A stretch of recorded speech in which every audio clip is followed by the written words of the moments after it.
holds up, it would mean the impact that nearly ended complex life on Earth left its mark directly beneath the Antarctic ice, hidden from view for 250 million years. Closer to the coast, one of West Antarctica's largest glaciers is already collapsing from underneath as warmer ocean water erodes its base, carving out a cavity beneath the ice large enough to swallow a major city. If that glacier fully destabilizes, it alone could raise global sea levels by more than half a meter. Behind it sits the rest of the West Antarctic ice sheet, holding enough frozen water to raise sea levels by several meters if it were ever lost. That single glacier functions as a kind of cork holding back a far larger, far more consequential body of ice. None of this, the ice records, the hidden lakes, the volcanoes, the buried mountains, exists in a vacuum. It exists underneath a continent that multiple nations still consider, in some legal sense, partially their own, protected by a treaty that includes a built-in expiration point. The 1991 Environmental Protocol added to the Antarctic Treaty specifically banned mining on the continent, but that ban is scheduled for mandatory review in 2048, and it can be modified if enough signatory nations agree to revisit it. That single detail turns a seemingly settled international agreement into a countdown. Antarctica is estimated to hold significant reserves of oil, natural gas, coal, and valuable metals, but the resource drawing the most serious strategic attention is rare earth elements, materials essential for electric vehicles, advanced electronics, and military technology, currently dominated by a small handful of countries. A meaningful new source of rare earths would reshape global supply chains overnight. Some nations appear to be positioning themselves accordingly. Research stations have expanded rapidly in number in recent years. Icebreaker fleets have grown in size and capability.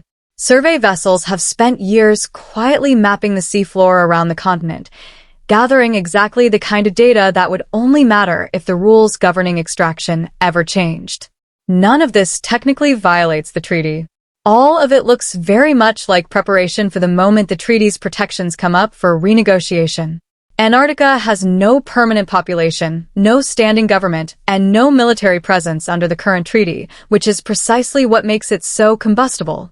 It is a landmass with enormous latent value, governed by an agreement with a known expiration date, sitting at the intersection of climate science, resource competition, and unresolved territorial disputes that have already produced armed conflict once before. The ice covering Antarctica is not simply frozen water. It is an atmospheric archive stretching back over 1 million years, a hidden ocean system with its own ecosystems, a buried volcanic field larger than almost any other on Earth, a lost mountain range no one has ever climbed, and possibly the physical scar of the most devastating extinction event in the planet's history. For now, it remains sealed away, protected by paper and precedent rather than force. But paper agreements can be revisited, precedent can be challenged, and the countries paying closest attention to what lies beneath that ice are already positioning themselves for the day the rules change. The clock on that protection is already running. And when it runs out, the world may find that the quietest, coldest, emptiest place on Earth was never really empty at all. It was simply waiting. Into harvester ant territory, they overwhelm the native colonies through sheer numbers, kill off the harvester queens, and claim the ground, often within a single season. As fire ants swept across central Texas decade after decade, harvester ant populations collapsed right along with the territory they lost. For the horned lizard, that collapse was catastrophic. It had no fallback food source, because nothing in North America's history had ever wiped out harvester ants across an entire region before. There had been no evolutionary pressure to develop a backup diet. Worse, fire ants didn't just starve the lizards. They actively raided horned lizard nests, killing eggs and hatchlings before the next generation had a chance to establish itself. Human intervention made the situation worse, not better. In the effort to fight back against the fire ant invasion, landowners doused huge areas with broadcast insecticides, chemicals that killed fire ants and harvester ants indiscriminately. In some cases, well-meaning ranchers mistook native harvester ant mounds for the invaders and destroyed them outright, unknowingly eliminating the very food source their state's beloved reptile depended on. The result wasn't a dramatic extinction event. It was a quiet erosion. The lizard went from common to occasional to rare to essentially absent across huge stretches of the state that had once claimed it as a mascot. An entire generation of Texas children grew up having never seen one outside a photograph or a keychain. For a long time, it looked like a closed case, a native species quietly erased by an invader with no answer to it. Then two very different efforts began working to reverse that outcome, one engineered by scientists, and one that nobody planned at all. If fire ants had won by leaving their natural enemies behind in South America, the most direct countermeasure was obvious. Go get those enemies and bring them to Texas. Starting in the 1990s, researchers with the USDA and academic partners did exactly that, searching the fire ant's native range for something capable of attacking it from the inside. What they found was the phorid fly, an insect barely larger than the ant it targets, and genuinely unsettling in how it operates. A female phorid fly hovers above a fire ant foraging trail, selects a target, and injects a single egg into the ant's body in an instant. The ant doesn't die immediately. It continues moving, apparently unharmed, while the egg hatches inside it and the larva migrates into the ant's head, feeding there for roughly 2 weeks. Eventually, the infected ant abandons the colony entirely, wandering off alone and disoriented, a behavioral shift researchers refer to, without exaggeration, as the zombie stage. The larva finishes its development by releasing an enzyme that dissolves the connective tissue in the ant's neck, causing the head to detach.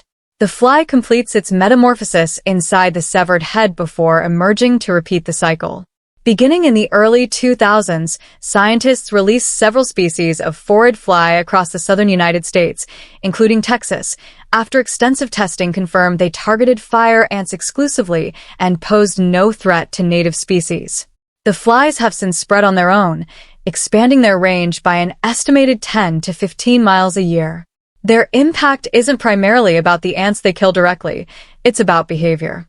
When phorid flies are active in an area, fire ant colonies become visibly cautious. Foraging columns stall, ants freeze or retreat underground rather than risk exposure, and normal colony expansion slows. That hesitation gives native species room to compete again. Roadside surveys across the region now suggest fire ant densities are measurably lower than they were before the flies were introduced. The phorid fly program was a deliberate scientific counterattack, years of research aimed directly at restoring balance. But it wasn't the only force working against the fire ant. The second one showed up almost by accident. While the phorid fly program expanded across the state, a separate and far more delicate project was underway at the Fort Worth Zoo.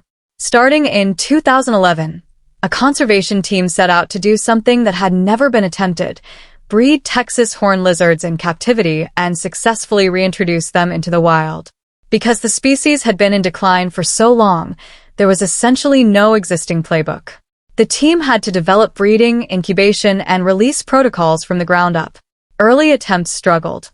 Releasing adult lizards into unfamiliar terrain left them exposed, with no learned sense of where to shelter, and predators picked them off quickly. The strategy shifted toward releasing hatchlings instead, animals small enough to disappear under a single pebble or clump of grass within moments, far too small and fast for most predators to bother chasing down. Survival rates improved substantially. Researchers also discovered something crucial about the species' genetics. Texas horned lizards aren't one uniform population. Genetic analysis identified at least 3 distinct regional lineages across the state, each adapted to local conditions. Releasing lizards into the wrong region risked introducing animals poorly suited to survive there, so every reintroduction had to be carefully matched to lineage and habitat. Critically, the zoo didn't just release lizards and hope for the best. They prepared the ground first, using targeted, selective treatments to suppress fire ants at release sites while deliberately protecting the native harvester ant colonies the lizards would need to feed on. The program has been slow, methodical, and increasingly successful. By 2021, lizards released as hatchlings years earlier had begun breeding successfully on their own in the wild, the first time that had ever been documented for a reintroduced population. By 2025, the zoo had bred and hatched its 2000th lizard, and in one especially strong season, It partnered with other conservation centers to release more than 600 hatchlings at once. That alone would be a solid conservation story. But it isn't the part that surprised scientists most.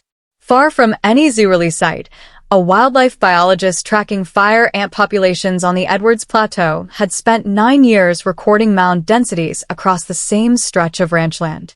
She knew the land, and she knew its baseline numbers cold. So when fire ant counts in 3 specific pastures began declining year after year, with no bait program, no spraying, and no obvious explanation, it didn't add up. She ruled out the usual suspects one by one. Rainfall patterns, soil chemistry, a neighbor quietly treating the land without mentioning it. None of it explained the drop. What she eventually found was a geographic pattern. The pastures with declining fire ant numbers all bordered a protected limestone corridor that had been fenced off from cattle grazing and predators for over a decade, for reasons entirely unrelated to ant control. Inside that protected strip of land, Texas horned lizards had returned entirely on their own. The overlap was striking. The areas with the healthiest lizard populations were the same areas where fire ants were losing ground. The obvious assumption that lizards were simply eating fire ants directly didn't hold up because horned lizards lack the venom tolerance for fire ants that they have for harvester ants, and they mostly avoid them. The real mechanism appears to run through the harvester ants instead. By feeding on a harvester ant colony consistently, a lizard seems to keep that colony compact and tightly defended rather than thin and overextended, and a small, well-defended harvester ant colony is far better equipped to hold territory against fire ant incursions than a sprawling, resource-strained one. In other words, the lizard wasn't attacking the invader at all. It was quietly reinforcing the native species already fighting that war, tipping a decades-long standoff between 2 ant species just by doing what it has always done, showing up every morning and eating breakfast. What makes this discovery significant isn't the size of the effect, it's the nature of it. Every chemical control method used against fire ants shares the same weakness. It works for a season, then has to be reapplied indefinitely at real cost. The lizard doesn't need a budget line or a spray schedule. It returns to the same foraging ground every day for as long as it lives, and unlike a bait program, its impact compounds. It reproduces, and its offspring keep applying the same pressure long after the original animal is gone.